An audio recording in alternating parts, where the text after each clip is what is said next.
comenzar justamente con el análisis de este caso, que es ni más ni menos que un asesinato despiadado. Y este asesinato fue cometido con intención criminal, estamos seguros.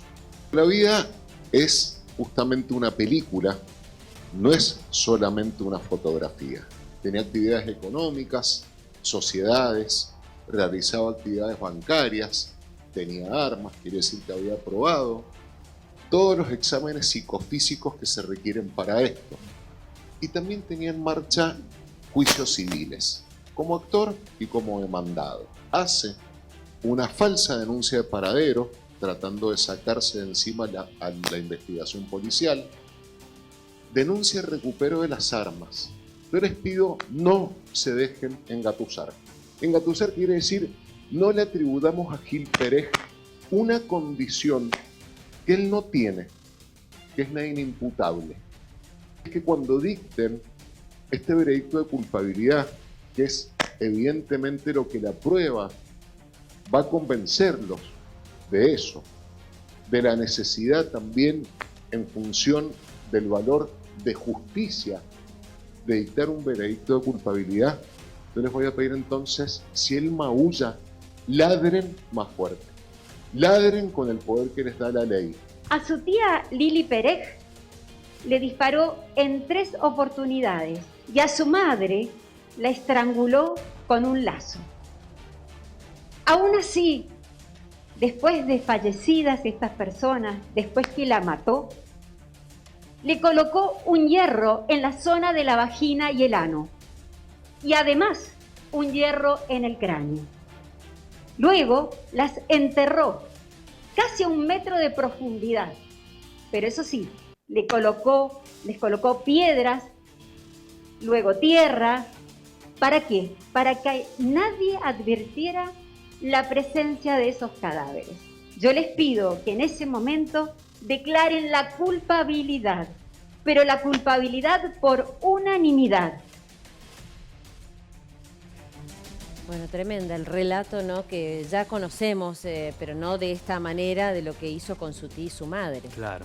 Si hay una diferencia entre un juez técnico y un jurado, es que el jurado también se mueve por emociones. Y es válido que el jurado dé una sentencia por emociones. Por eso las partes cuentan las historias, cuentan los detalles, muchas veces cuenta aquello que como ser humano nos conmueve. Y claro, las piedras arriba de los cadáveres evidentemente habla de una técnica que tiene que ver con que cuando se incrusten varillas en la tierra no se pueda llegar a un cuerpo blando, sino a piedras. Es verdad, es una técnica sofisticada y evidentemente habla de un nivel de planificación, de conocimiento. Pero más allá de eso, también llegó el turno de la querella. Uno se pregunta cuando ve este caso, ¿qué será de la familia de este hombre? ¿Quiénes están detrás? ¿Desde dónde se sigue este caso? En Israel hay una familia, este hombre tiene hermanos. Los hermanos son representados por una abogada aquí que la puso la justicia mendocina. Esa abogada hoy se encargó de contar un poco quiénes eran Firia y Lili. Firia Sarusi y Lili Pérez, las 2 hermanas israelitas asesinadas. La madre de Gil Pérez estaba por ser abuela. Había llegado a Mendoza con la intención de visitar a Gil Pérez, pero estaba a punto de jubilarse con la intención de conocer a su primer nieto que no conoció. Lili fue una reconocida catedrática. Si te parece, Dani, escuchamos la historia de estas 2 mujeres. Por supuesto. Estoy representando al señor Guy Sarusi y así también a sus hermanos, quienes son todos hijos y sobrinos de las señoras que resultaron víctimas. Firia Sarusi era la madre del acusado de Gilad Pérez y a la vez madre de mis representados. Y en el último tiempo trabajaba para la Autoridad Fiscal de Israel. Ella siempre se preocupó por él, le enviaba dinero y lo ayudaba. Tenía planeado en poco tiempo jubilarse porque estaba por nacer su primer nieto, hijo de Beret Sarusi, otra de sus hijas. Sin embargo, esto nunca lo pudo hacer. Firia viajó a la Argentina a ver a su hijo Gilad Y al día siguiente que puso un pie en Mendoza, Gilad las mató.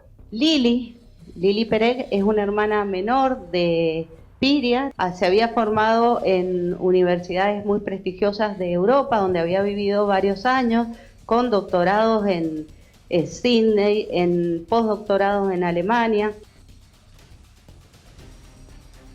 Bueno, situación que no conocíamos porque Claro. tal vez nos hemos centrado en el momento del crimen y lo que ocurrió después y no saber cuál era la vida y cuál era la importancia de estas dos mujeres previo a que ocurriera este hecho tan trágico. Y por eso decimos que es muy complicada la tarea del jurado, porque conocer las historias, empezar a hablar de seres humanos detrás de hechos, es muy difícil luego tomar una decisión, por supuesto.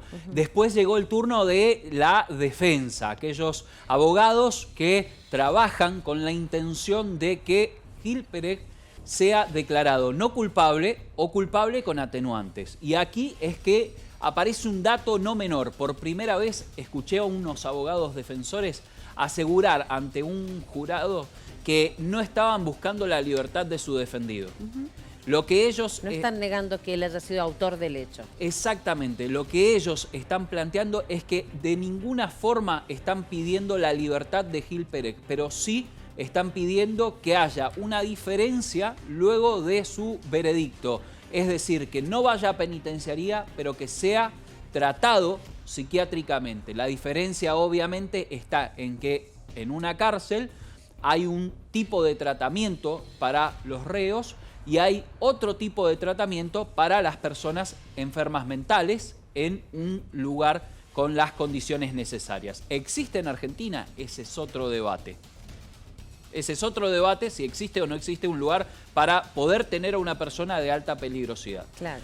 Pero aquí es que los abogados comenzaron a contar un poco de la historia de Gil Pereg. Hablan de que lo echaron de un instituto educativo por episodios en donde andaba desnudo. Hubo una serie de episodios que se dieron en Israel que determinaron que él viniera a Argentina escapando de varias internaciones psiquiátricas. Hablaron de estafas, hablaron de una serie de indicios que hacen pensar que Gil Pereg ya estaba enfermo, pero que comenzó a deteriorarse con los años, llegando a este extremo. Están totalmente convencidos de que es una persona con una enfermedad mental y le pidieron al jurado que no actúen como animales y que juzguen como seres humanos. No estoy diciendo que sea una opción de que Gil Pereg quede absolutamente en libertad. Gil Pereg, ya sea que triunfe por el voto de ustedes, la posición de la Fiscalía o la posición de la defensa, en ningún caso, insisto con esto, Gil Pereg va a quedar en libertad caminando libremente por las calles de nuestra ciudad. Lo principal que les vamos a pedir nosotros de la defensa es que hagan justicia. ¿Qué significa la justicia? No tratemos a las personas con una discapacidad mental como si fueran personas normales, porque no lo son. Las personas, esto se lo van a explicar los peritos, con un padecimiento mental pueden tranquilamente realizar actos de la vida negocial. De hecho, hay un montón de gente que es esquizofrénica y son médicos, son abogados.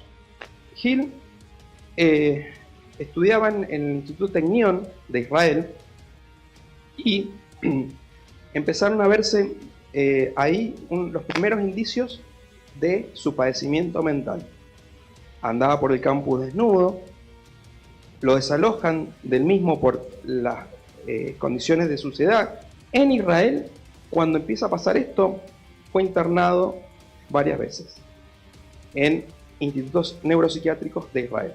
Siempre le mandaba dólares mensualmente. Básicamente era su única fuente de ingreso. Vivía en un colchón rodeado de cajas con alimento para gato en condiciones de higiene infrahumanas.